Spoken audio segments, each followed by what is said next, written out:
Soluções de Deus para tempos difíceis.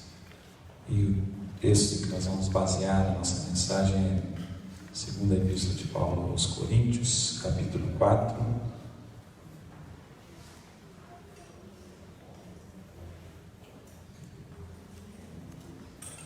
Um lindo texto da palavra de Deus, um texto forte, marcante. Segunda epístola de Paulo aos Coríntios, capítulo 4, os versículos de 7 a 18.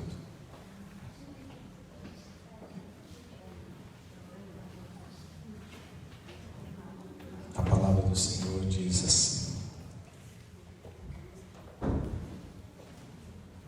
temos, porém, este tesouro em vasos de barro, para que a excelência do poder seja de Deus e não de nós. Em tudo somos atribulados, porém não angustiados, perplexos, porém não desanimados, perseguidos, porém não desamparados, abatidos, porém não destruídos, levando sempre no corpo o morrer de Jesus, para que também a sua vida se manifeste em nosso corpo. Porque nós que vivemos somos sempre entregues à morte por causa de Jesus, para que também a vida de Jesus se manifeste em nossa carne mortal, de modo que em nós opera a morte, mas em vós a vida. Tendo, porém, o mesmo espírito da fé, como está escrito: eu criei, por isso é que falei.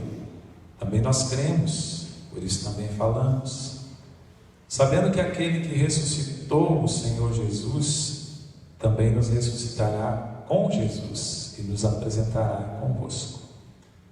Porque todas as coisas existem por amor de vós, para que a graça, multiplicando-se, torne abundantes as ações de graças, por meio de muitos, para a glória de Deus.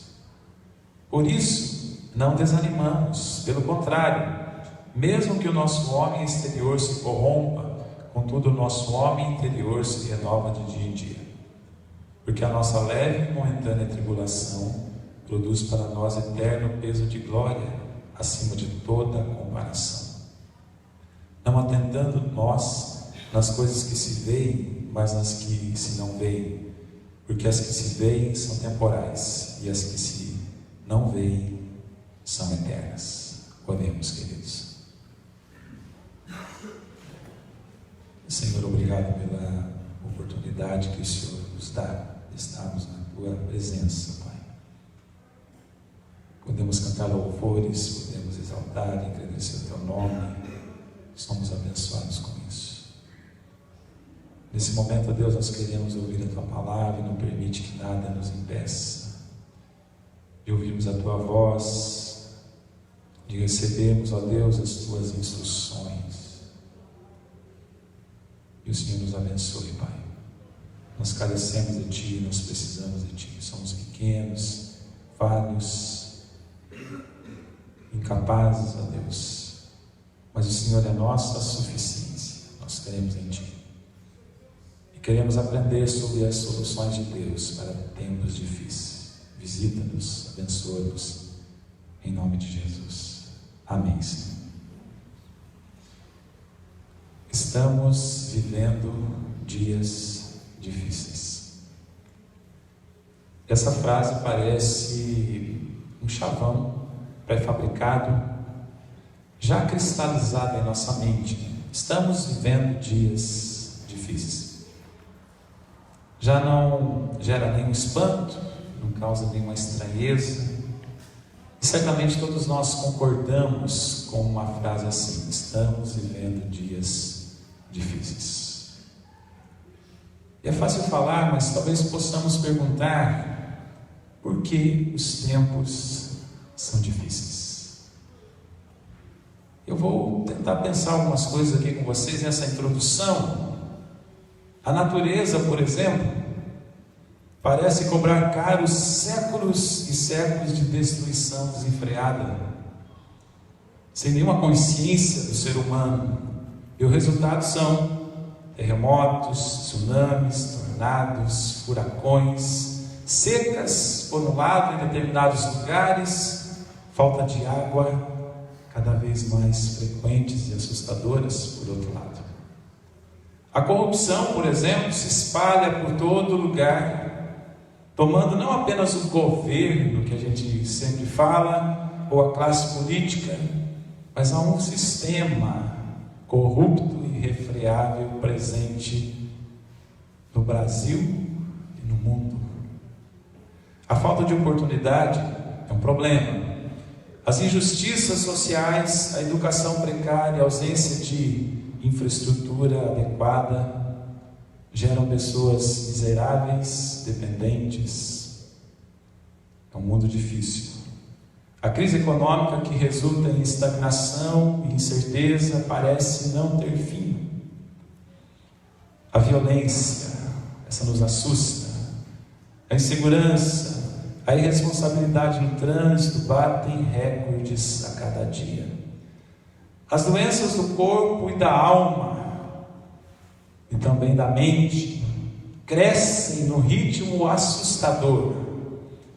As ideologias malignas, contrárias à palavra de Deus, tentam esmagar as convicções do remanescente cristão fiel. Parece que há algo querendo nos esmagar, nos convencer do contrário, que nós estamos errados e tudo mais está certo.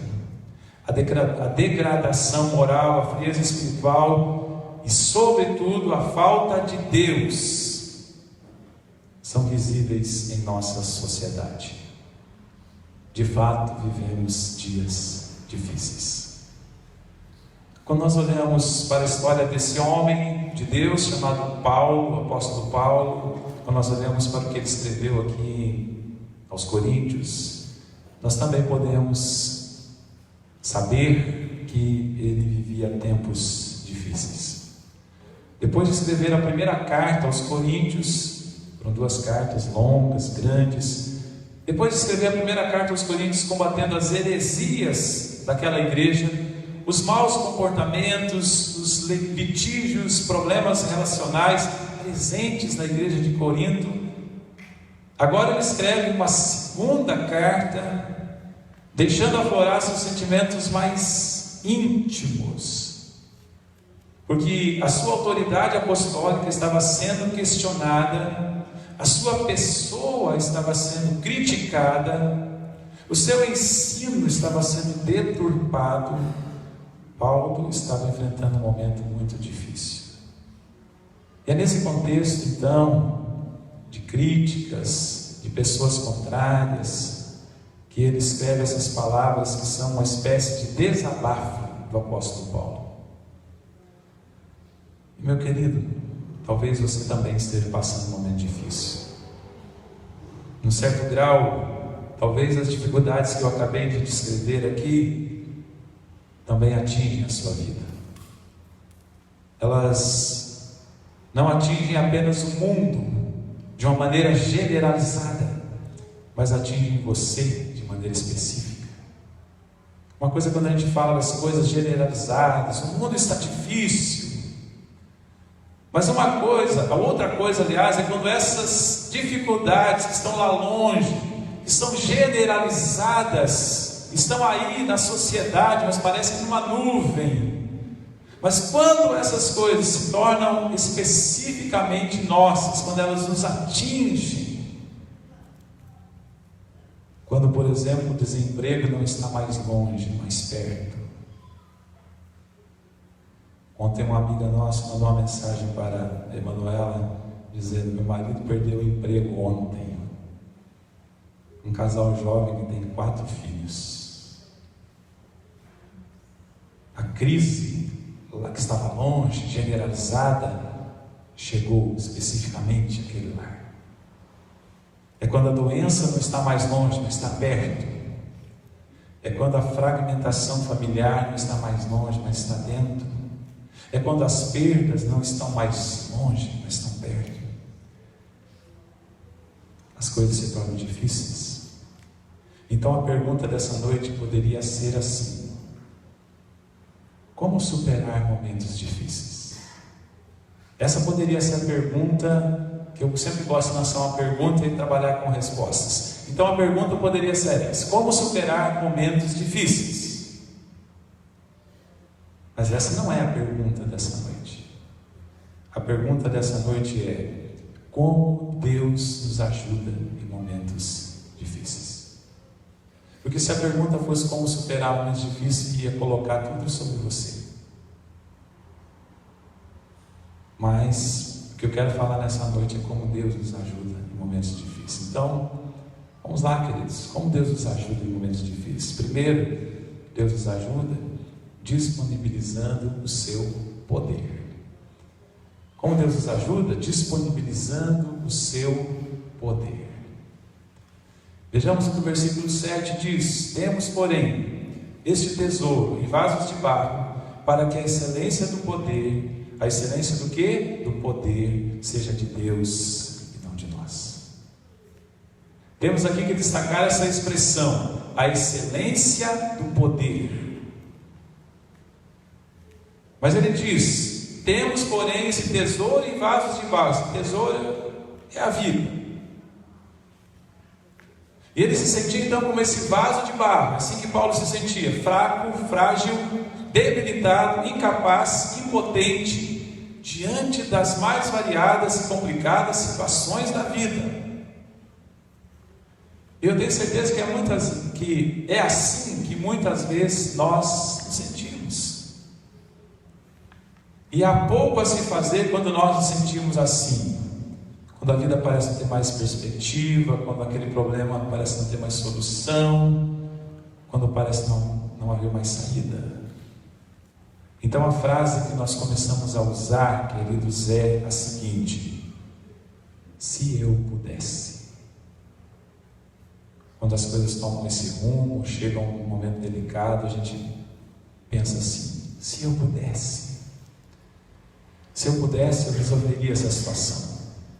Se eu pudesse, eu salvaria o meu casamento que está indo por água abaixo. Se eu pudesse, eu rumaria para uma condição melhor.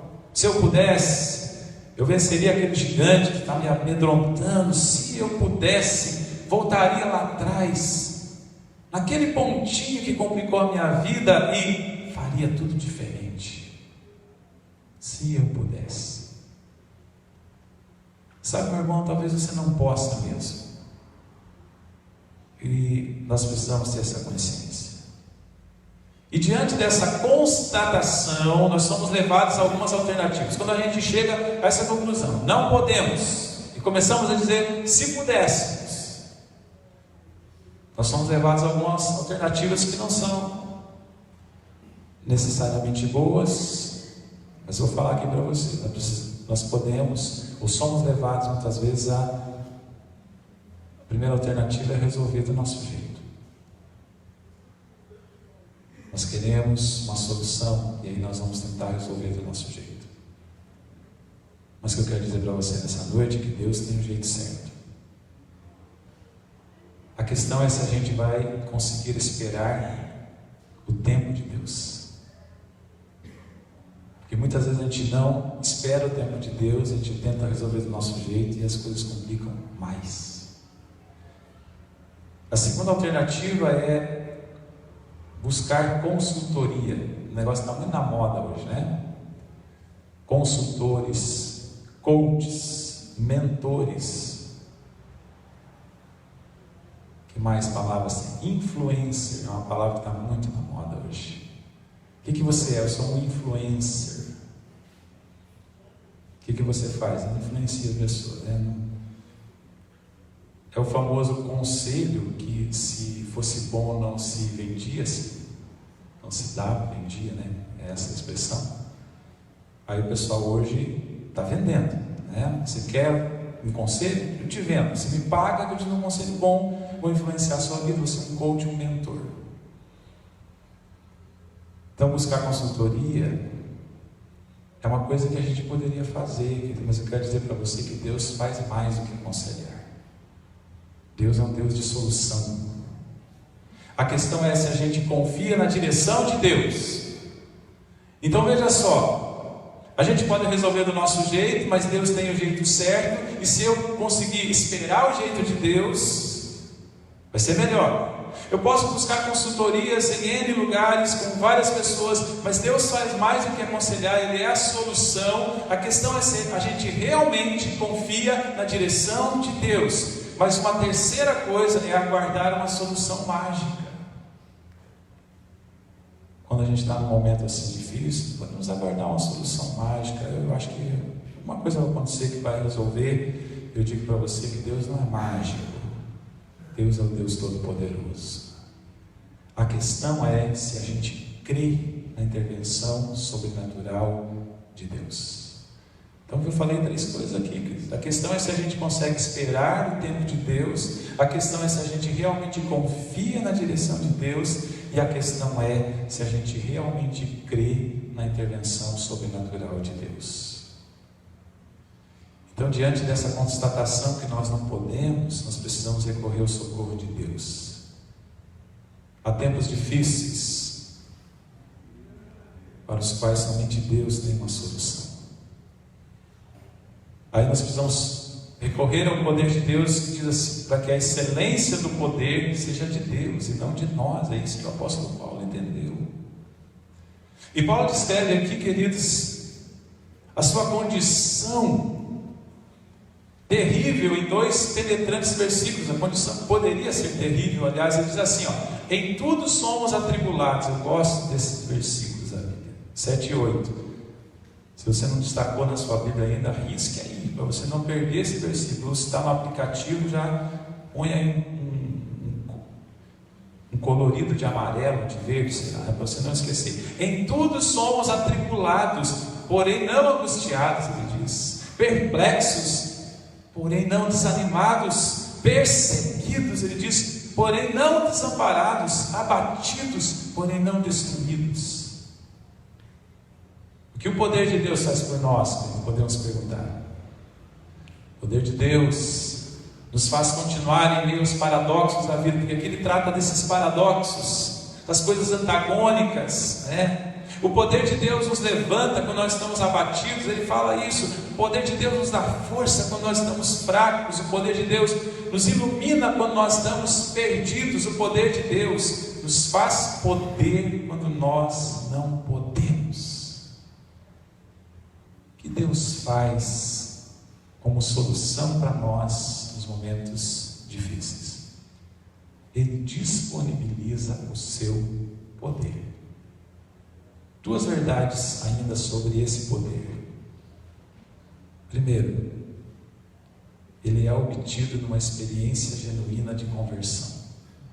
Tá, querido? Precisamos saber disso. Como que eu posso adquirir esse poder? Na Bíblia teve gente que quis comprar o poder, você lembra? Então, quanto eu pago para ter esse poder aí? Como que nós obtemos esse poder? Ele é obtido numa experiência genuína de conversão. Mas ele é planificado no exercício diário de devoção. Então, na conversão eu adquiro, e no exercício diário de devoção eu planifico. E é assim, queridos, que Deus nos ajuda com o seu poder. Mas uma segunda lição: como Deus nos ajuda em momentos difíceis, manifestando a sua graça. Então, disponibilizando o seu poder, mas também manifestando a sua graça. O versículo 15, que ele também, se eu fosse você, eu grifava esse versículo, diz assim: porque todas as coisas existem por amor de vós. Olha que frase maravilhosa: porque todas as coisas existem por amor de vós. Para quê? Qual o propósito? Para que a graça, multiplicando-se, torne abundantes as ações de graças por meio de muitos. Para quê? Para a glória de Deus. Paulo estava sofrendo muito, Paulo estava experimentando tribulação, perplexidade, perseguição, abatimento. Havia tensões interiores e pressões exteriores. Veja só essas 2 coisas. Elas estavam presentes na vida de Paulo e elas estão muito presentes nas nossas vidas hoje. Tensões interiores e pressões exteriores. Desde as crianças mais novinhas, estão cheias de tensões interiores e pressões exteriores. Essas duas coisas sempre nos acompanham. Então a busca de Paulo, uma coisa que eu devo entender aqui, queridos, a sua busca, o seu ideal, a sua missão, o seu alvo era honroso. O que Paulo queria? Em outros momentos ele vai dizer que o grande ideal dele era ver Cristo sendo gerado nas pessoas. Esse era o objetivo dele. Algo bonito. Não obstante, seu alvo absolutamente nobre, ele estava enfrentando tempos difíceis. E assim somos nós. Muitas vezes nós estamos fazendo tudo certo. Não se trata de estar fazendo coisa errada. Somos cidadãos honestos, temos alvos honrosos, mas estamos vivendo tempos difíceis.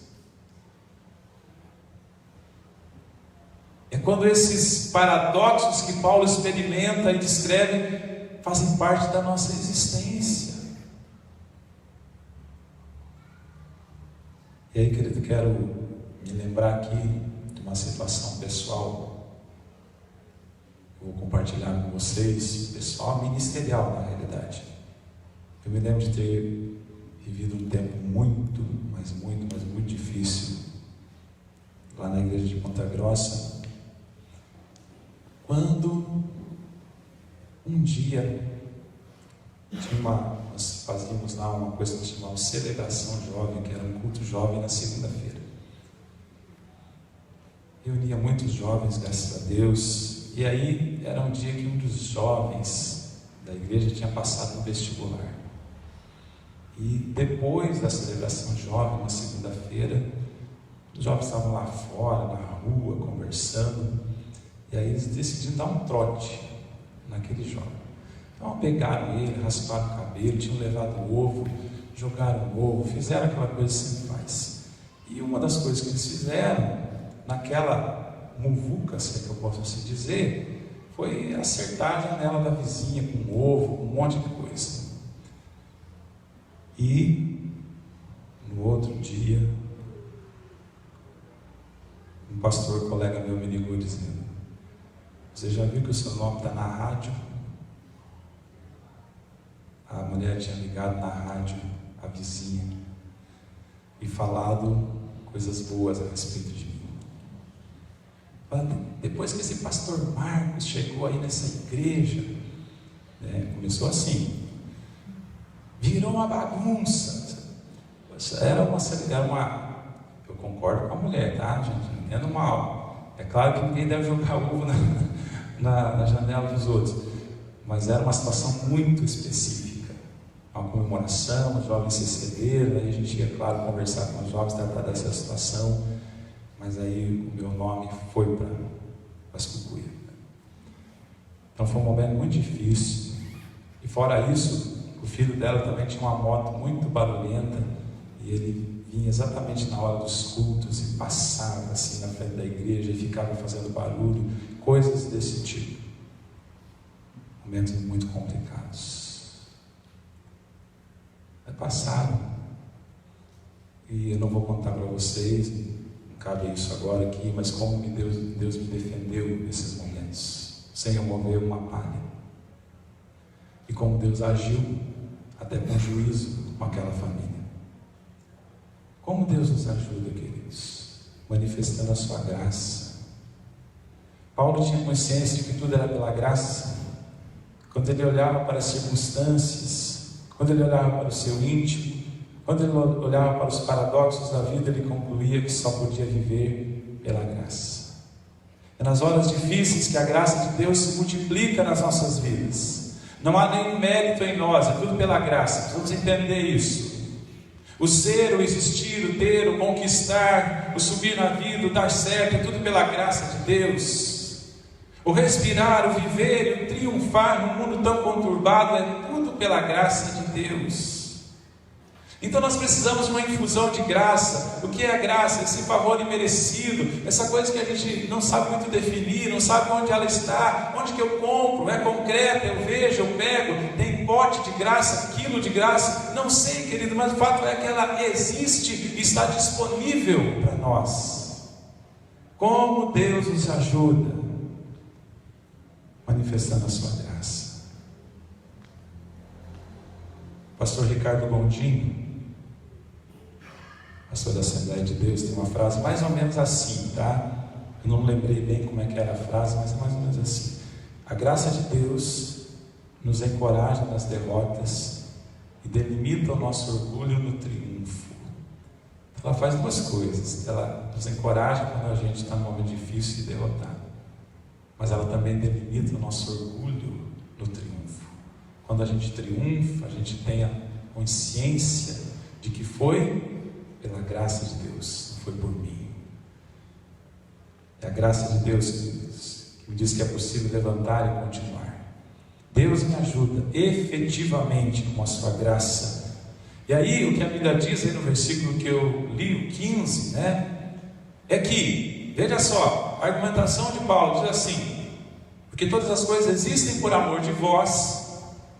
Aí ele diz: para que a graça, acontecendo o quê? Multiplicando-se, faça o quê? Torne abundantes as ações de graças. Então, a multiplicação da graça da parte de Deus, querido, deve produzir abundância de ações de graças da nossa parte. Quando Deus age abundantemente com a sua graça, Ele multiplica a sua graça, as ações de graças devem superabundar de nossa parte. Essa é a lógica que Paulo nos traz. Mas finalmente, como Deus nos ajuda? Então Ele disponibiliza uma coisa chamada poder. Nós somos vasos de barro, mas Deus nos dá o seu poder, para que a excelência do poder seja de Deus, não de nós. O que Deus faz? Manifesta a sua graça, mas Deus também age concedendo a sua esperança. Também é uma outra coisa. Essas três coisas que eu quero ministrar nessa noite: o poder, a graça e a esperança. Agora Paulo diz, nesse conjunto de versículos aqui, de 16 a 18, que também são extraordinários: por isso não desanimamos, pelo contrário, mesmo que o nosso homem exterior se corrompa, contudo o nosso homem interior se renova de dia em dia, porque a nossa leve e momentânea tribulação produz para nós eterno peso de glória, acima de toda comparação, não atentando nós nas coisas que se veem, mas as que se não veem, porque as que se veem são temporais, e as que se não veem são eternas. Que texto magnífico, carregado de esperança. Paulo diz que não desanima, e mantém a esperança, porque os momentos difíceis, na argumentação de Paulo aqui, trazem três benefícios. Veja só, cada um dos versículos aqui representa um desses benefícios. Primeiro, os momentos difíceis produzem uma pessoa melhor.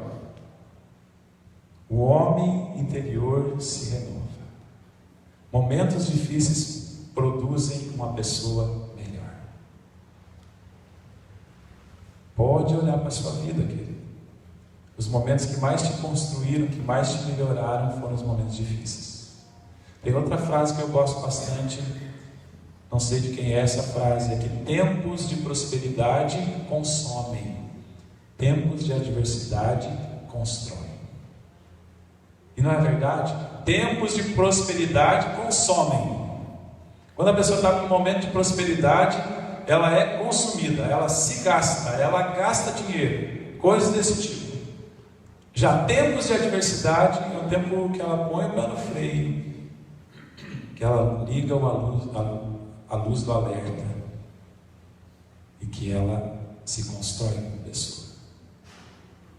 Então essa é a primeira coisa que Paulo diz, que tempos de adversidade, trazem três benefícios: produzem uma pessoa melhor. Segundo, gera uma recompensa maior. Veja só, porque a nossa leve e momentânea tribulação, é claro que às vezes a gente não acha que é leve nem momentânea, né?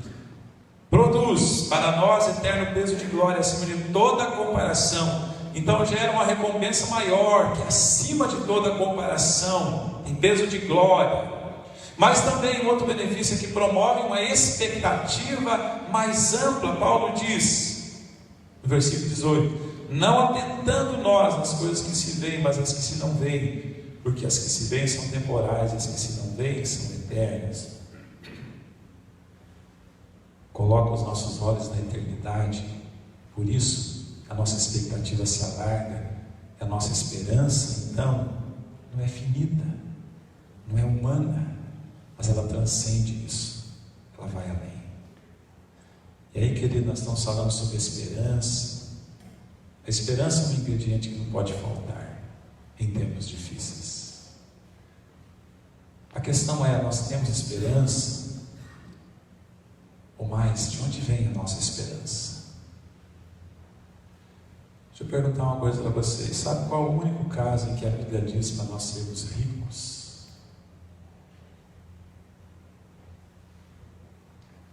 A Bíblia diz que diz para nós sermos ricos de esperança. Vejamos as Escrituras, se você quiser abrir aí. Esse também é um versículo que eu aconselharia você a destacar. Romanos 15, 13. Você vai ver aí a única vez que a Bíblia diz para a gente ser rico.